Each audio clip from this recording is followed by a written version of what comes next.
Welcome to Man Does Tech, where I solve the problems you didn't even know you had.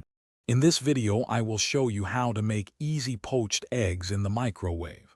This method is incredibly quick and perfect for a busy morning. You'll get perfectly cooked eggs every time without the fuss of a stovetop. Just a few simple steps and you'll have a delicious addition to your breakfast or brunch.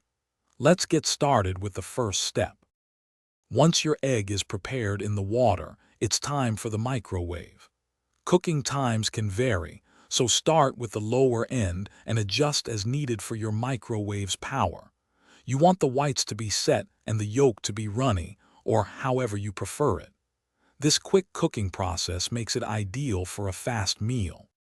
Hey everyone, if you're finding these tips helpful, please hit that subscribe button and give us a like.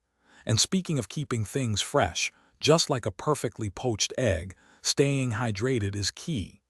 Quick recommendation: the Owala water bottle is fantastic for keeping your drinks cold. You can find the link and other deals in the description below. Now let's get back to the video. Now that your perfectly poached egg is ready, the possibilities are endless. A classic choice is serving it on a piece of crispy toast, perhaps with some smashed avocado. Don't forget to add a sprinkle of salt and freshly ground black pepper to enhance the flavors. It's a versatile and satisfying addition to many dishes, making any meal feel a bit more special. Thanks for watching. If you found this helpful, don't forget to like and subscribe.